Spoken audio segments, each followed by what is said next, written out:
అన్న నమస్తే అన్న. నమస్తే. లైలా మూవీ ఎలా ఉండబోతుందన్న? సినిమా సూపర్ హిట్ అయ్యే అవకాశం ఉందంటారా? లేడీ గెటప్లో విశ్వక్సేన్ ఎలా ఉన్నాడు?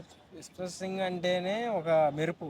ఉమ్, అందులో ఎప్పుడు కూడా ఒక తెలంగాణ బేస్ తీసుకొని ఇక్కడ వాతావరణంలో చేస్తూ కూడా దీన్ని ఒక్కొక్క సినిమాకు ఒక్కొక్క వేలో చూపిస్తూ ఒక్కొక్క డైలాగ్ కూడా మారుస్తూ తీస్తున్నాడు కాబట్టి సో ఈ సినిమా కూడా 100% ఇట్టే ఛాన్సెస్ చాలా ఉన్నాయి.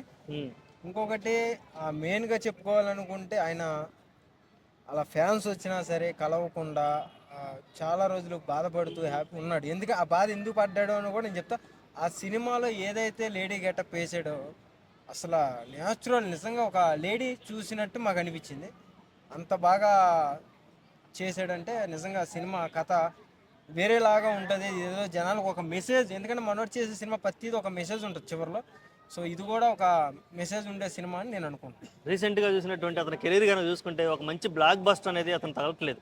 పోరాడుతున్నాడు, సంవత్సరానికి దాదాపు 2 సినిమాలు తీస్తున్నాడు. కానీ మీరు ఈ లైలతో అయినా బ్రేక్ ఇచ్చే అవకాశం ఉందా? ఒక బ్లాక్ బస్టర్ వచ్చే అవకాశం ఉందంటారు అసలు ఏమన్నా? చెప్పలేం భయ. ఇప్పుడు ఒక మనిషి 100 సినిమాలు తీయనండి, ఉమ్, 100 సినిమాలు పోతాయి, ఉమ్, ఇట్టావు. ఉమ్, కానీ ఒక మనిషి ఒక సినిమానే తీస్తాడు, ఉమ్, కానీ అది ఈ 100 సినిమాల కంటే దాటుకుంటే హైలైట్గా హిట్ అయ్యింది. ఉమ్, అది సినిమాలో ఉన్న డెప్త్ బట్టి, దాని బట్టి కథ బట్టి జనాలు ఆడియన్స్ ముందుకు తీసుకుపోతారు తప్ప వీళ్ళు కోట్లు పెట్టారా లక్షలు పెట్టారా సంబంధం లే. దాంట్లో దమ్ము ఉందా? నువ్వు ఫోన్తో తీసే సినిమా థియేటర్లో వేసినా దాంట్లో దమ్ము ఉంటే ఆటోమేటిక్గా ఆడిద్ది. ఉమ్. సో థియేటర్ సినిమాలో దమ్ము లేకపోతే ఎవడేం చేస్తాడు, ఎవడేం చేయలేడు. అది ఓకే, లేడీ గెటప్లో ఎలా అనిపించింది విశ్వక్సేన్ చూసినప్పుడు? టెంప్ట్ అయ్యావా? చాలా బాగుంది నిజంగా. నాకు ఉప్పుల పాలు డైలాగ్ ఒకటి ఉంటుంది, నా తెచ్చర్ చూడు అని. సో నాకు ఆ డైలాగ్ గుర్తొచ్చింది ఫస్ట్ ఆఫ్ ఆల్. ఉమ్. చాలా బాగుంది. ఓకే, ఇటు మన టాలీవుడ్లో కనుక చూసుకుంటే ఒకప్పుడు రాయం ప్రసాద్ గారు లేడీ గెటప్ వేశారు, తర్వాత నరేష్ గారు లేడీ గెటప్ వేశారు. ఇంకా పెద్దగా ఎవరు ట్రై చేయలేదు. చిన్న చిన్న ఊరకే. ఆ లేడీ గెటప్లు కూడా ఎలా ఉన్నాయి అంటే నార్మల్గా ఉన్నాయి, అంటే తెలిసిపోయేది. ఇప్పుడు అది పెట్టుకోవటం కానీ ఇది అలా కాదు కదా. అసలు నేచురల్ ఒక అమ్మాయి ఎలా ఉంటుందో ఈ ఏబ్రస్ తీసుకోవటం కానీ ఇవన్నీ కూడా నేచురల్గా చేయటం అన్నది అది సూపర్. భయంకరం. అదే చెప్పే పని కూడా ఉండదు. సినిమాలో కొన్ని అడల్ట్ డైలాగులు ఉన్నాయి, మరి వాటి మీద ఏమైనా అభ్యంతరాలు వచ్చే అవకాశం ఉందంటావా? ఇప్పుడు ప్రతి సినిమాలో డైలాగులు ఉంటాయి భయ్య. ఆ డైలాగ్ లాగా చూసి విని బయటకు వస్తే బాగుంటుంది.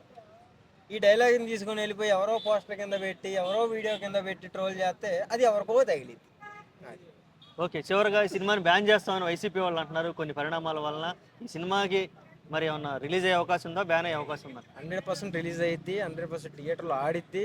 అందరినీ ఆడియన్స్ అందరినీ కూడా ఆకట్టుకునేటట్టు ఈ సినిమా ఉంటుంది. సో ఇదైతే 100% హిట్ అయిద్దని నేను కోరుకుంటున్నాను. ఓకే, ఈ మధ్య కొన్ని సినిమా ఈవెంట్లో పొలిటికల్ కాంట్రవర్సీ స్టేట్మెంట్లు కొన్ని వినపడుతుంది. దాని మీద అభిప్రాయం ఉంది అసలు?